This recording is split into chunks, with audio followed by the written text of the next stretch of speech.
So good morning all of student. आज हम फिर एक नए टॉपिक के बारे में रीड करेंगे सिस्टम ऑफ पार्टिकल में। कल हमने रीड किया था और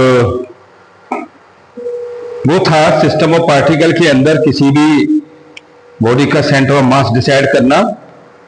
अब वो सेंटर ऑफ मास हमारे पास एक केस और है, ये बहुत ही ज्यादा इंपॉर्टेंट है, तो उनको और देख लीजिएगा, वो शायद आपकी समझ में आ जाए।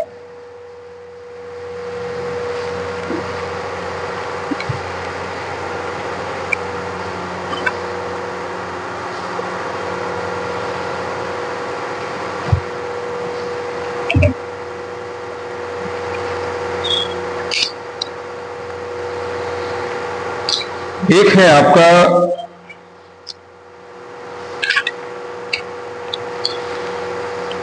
सर्कुलर रिंग, बहुत अच्छा है। एक सर्कुलर रिंग का है और एक आपका है डिस्क का है और फिर हाफ डिस्क का है, हेमिस्फीयर का है। तीन सेंटर ऑफ मास मैं आपको बताऊंगा और तीनों ही सेंटर ऑफ मास अपने में बहुत इंपॉर्टेंट है।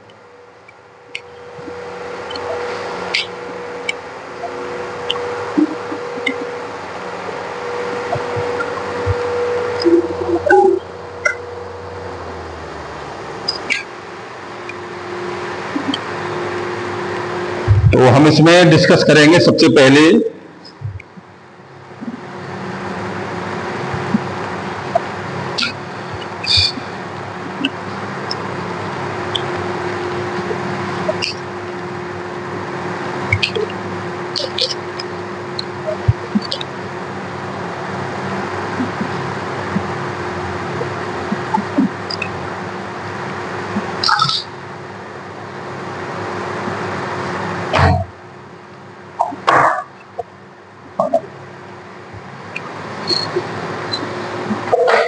पहला है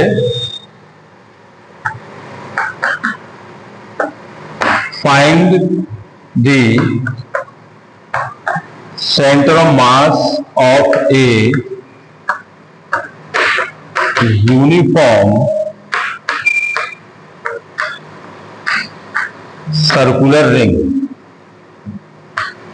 सर्कुलर रिंग, और इसके लिए हमारे पास है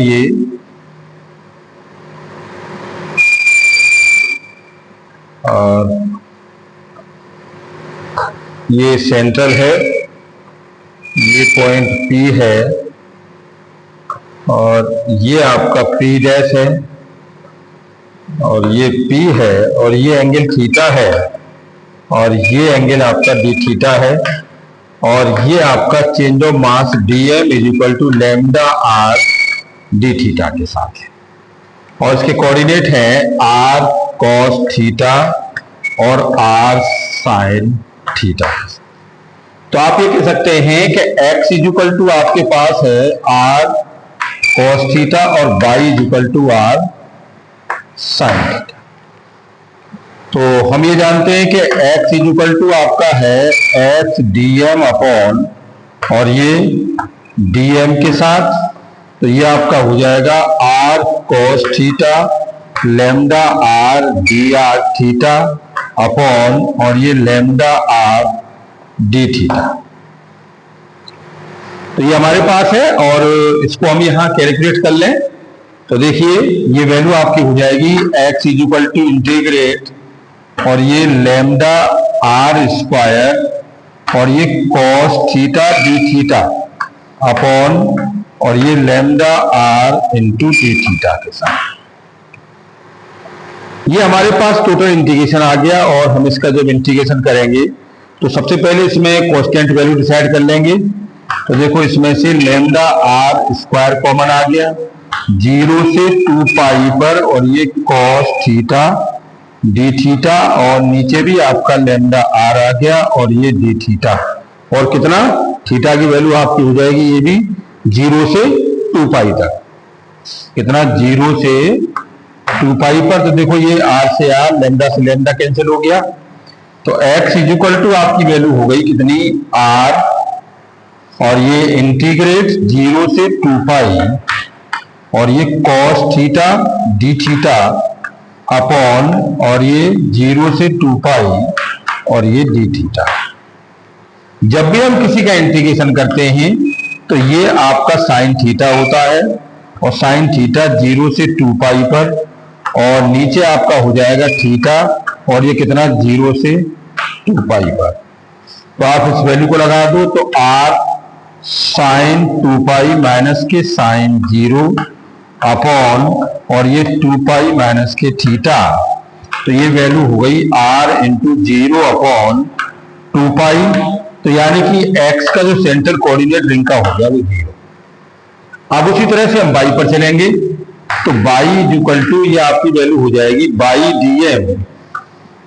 बाई dm अपॉन इंटीग्रेट, और ये dm चेंज ऑफ द मास।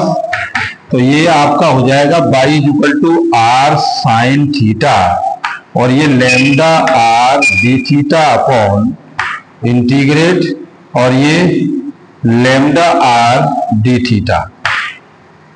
यहां से कॉमन ले लो तो लैम्डा r स्क्वायर कॉमन आ गया 0 से 2 पाई, और ये साइन थीटा, और ये d थीटा अपॉन, और ये लैम्डा r, और 0 से 2 पाई, और ये d थीटा के साथ।